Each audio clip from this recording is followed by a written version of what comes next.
ஒரு அமைதியான காட்டில் அருண் என்று பெரிய யானை இருந்தது.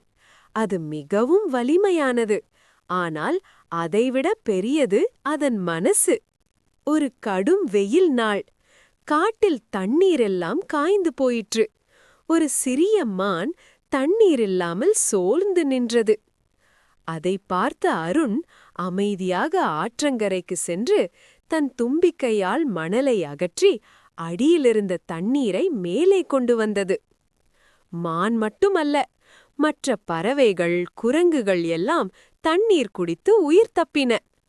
சில நாட்களுக்குப் பிறகு காட்டுக்கு வேட்டைக்காரர்கள் வந்தார்கள். அந்த மான் தூரத்தில் அவர்களை பார்த்தது.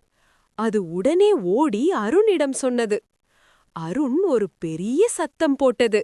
அந்த அதிரும் சத்தத்தால் வேட்டைக்காரர்கள் பயந்து ஓடிவிட்டார்கள். அன்று எல்லா விலங்குகளும் ஒரு உண்மையை புரிந்து கொண்டன. வலிமை இருந்தாலும் நல்ல மனசு இருந்தால்தான் உண்மையான தலைவன்.